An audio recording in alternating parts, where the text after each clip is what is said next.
దీర్ఘకాల వ్యాధులకు 20 ఏళ్ల అనుభవం ఉన్న అత్యుత్తమ హోమియోపతి వైద్యం మాస్టర్ హోమియోపతి. నమస్కారం అమ్మా. నమస్తే అమ్మా. అమ్మా, రెగ్యులర్గా నేను ఒక క్వశ్చన్ సందేహం అడగడం, మీరు ఆన్సర్ చెప్పడం అట్లా అయిపోతుంది.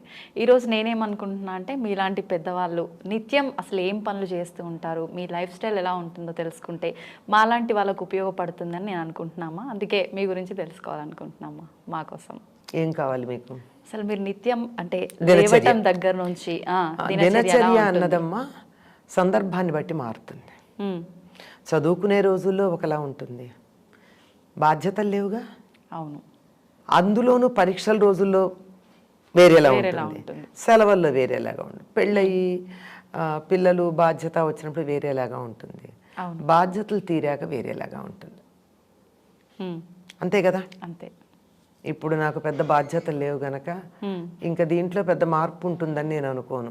ఇంకా మారడానికి అవకాశం కూడా లేదు. అది ఇప్పుడున్న దినచర్య అంటే 4:30 ఆ ప్రాంతాల్లో వేస్తానమ్మా. ఓకే. అంతకుముందు చేయలేదు ఆ పని.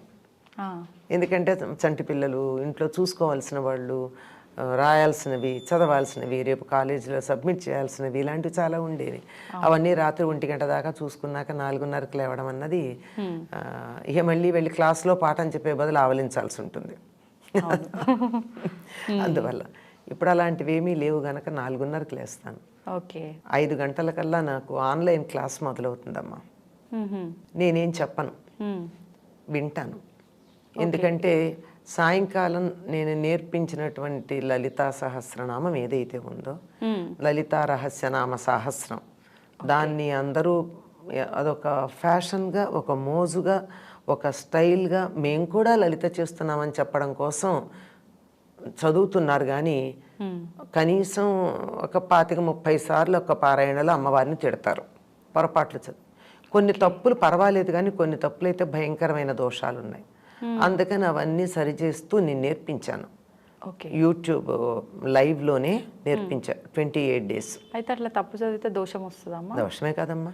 అసలు ఎందుకు ప్రార్థన చేస్తున్నారమ్మా? మీరు పొగుడుతున్నారు కదా. అవును. పొగిడే బదులు నిన్ను పొగిడితే నువ్వు నాకు ఏదన్నా అనుకూలంగా ఉంటావు, తిడితే శత్రుత్వం ఆటోమేటిక్గా స్టార్ట్. అమ్మవారిని దురాచార అంటే కోపం రాదా ఆవిడికి?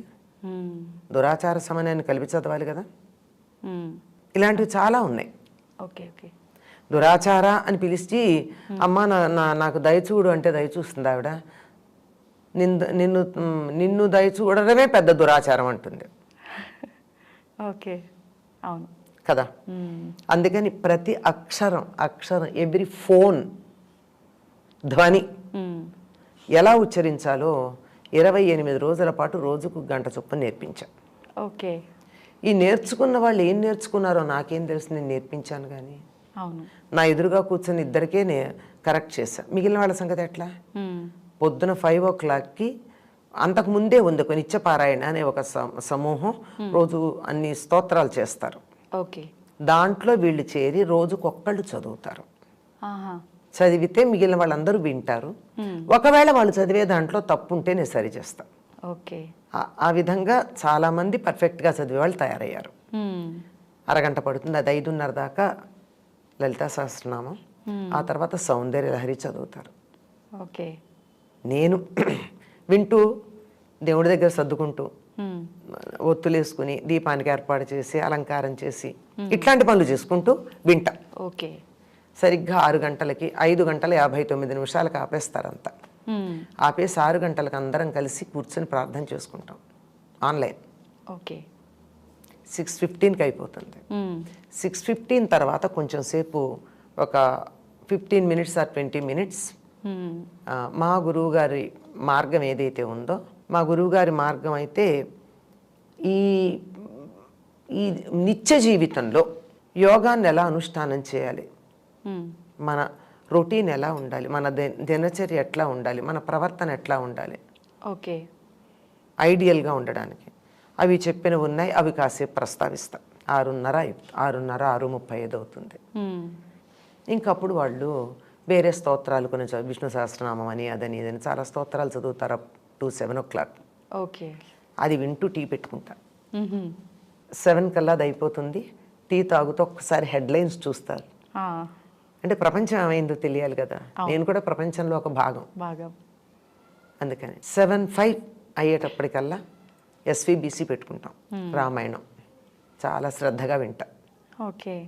అవుతుంది. ఈ 8 తర్వాత నా మిగిలిన పూజ ఇత్యాదుల పనులు చాలా ఉంటాయి.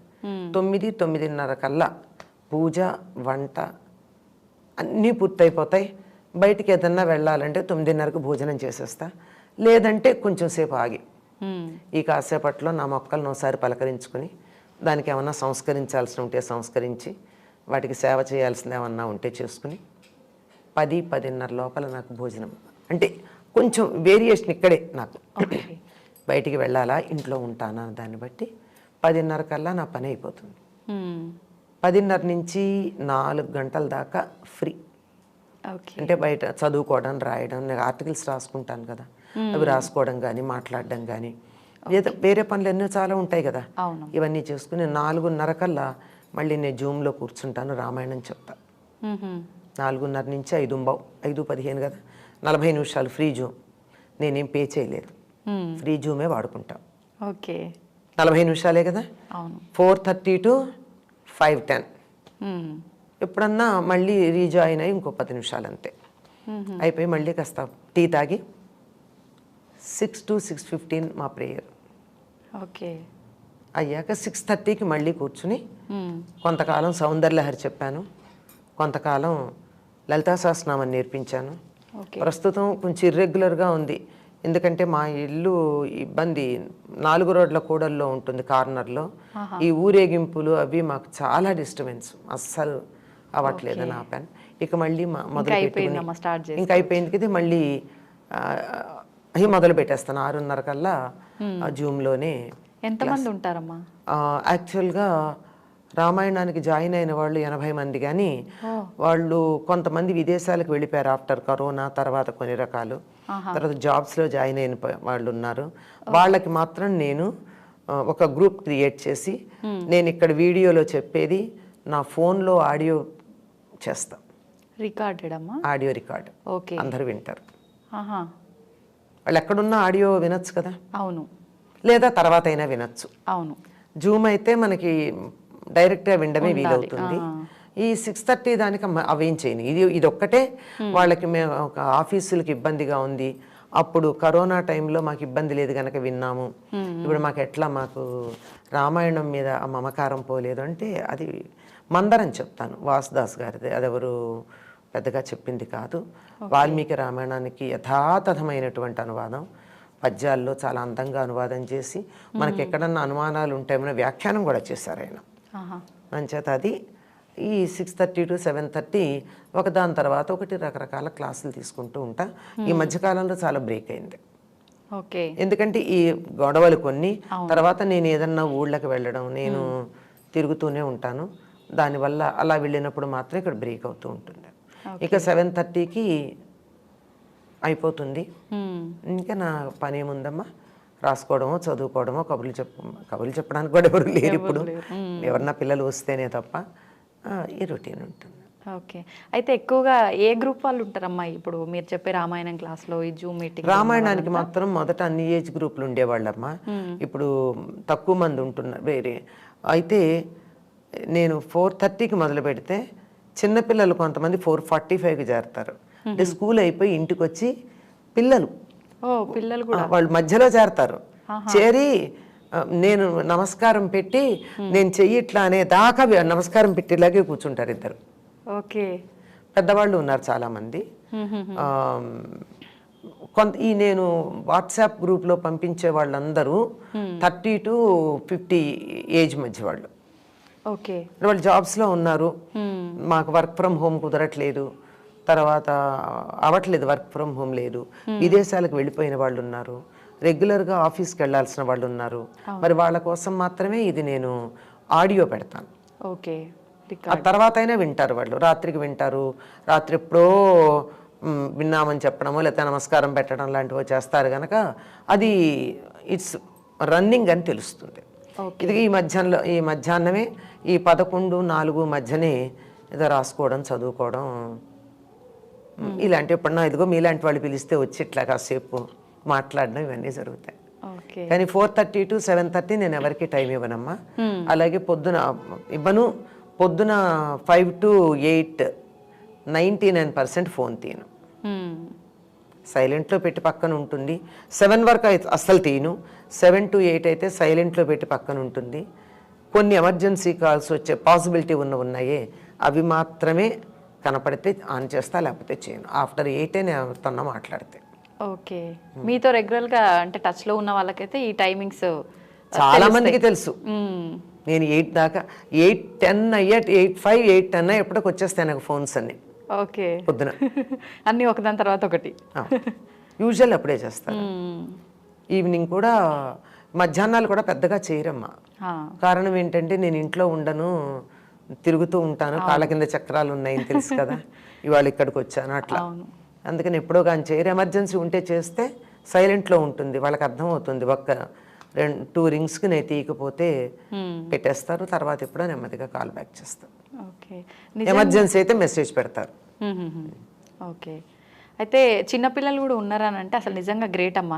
ఇప్పుడు ఇవాళ రేపు ఎవరు వినడానికి ఇంట్రెస్ట్ చూపిస్తున్నారమ్మా? చాలా తక్కువ. 2 పిల్లలమ్మా, వాళ్ళ అమ్మతో పాటు వచ్చి కూర్చుంటారు, వాళ్ళ అమ్మ కూర్చుంటుంది. వాళ్ళ అమ్మ కూడా ఈ మధ్యలో 4:30కి జాయిన్ అవటల్లా, పిల్లలతో పాటు పిల్లలు వచ్చాక వాళ్ళకి ఏదో మంచి ఇది ఇస్తూ ఉంటుంది. ఏదో కాస్త వాళ్ళు ఒక్కోసారి ఫుల్ డ్రెస్ కాకుండా కూడా వచ్చి కూర్చుంటారు ఆ పిల్లలు. వచ్చి నేను ఇలా అనే దాకా వెయిట్ చేస్తాను, దండం పెడుతూ కూర్చుని. చాలా తక్కువ మంది కదమ్మా, చాలా తక్కువ మంది 2 పిల్లలు. ఇంకొక ఆవిడకైతే మనవడు అమ్మమ్మ నమస్కారం అని అంటూనే ఉంటాను నేను అనేదాకా. అందుకని ముందర రాగానే వాడు నమస్కారం తీసుకున్నాకే క్లాస్ మొదలు పెట్టుకుంటాను నేను. ఓహో.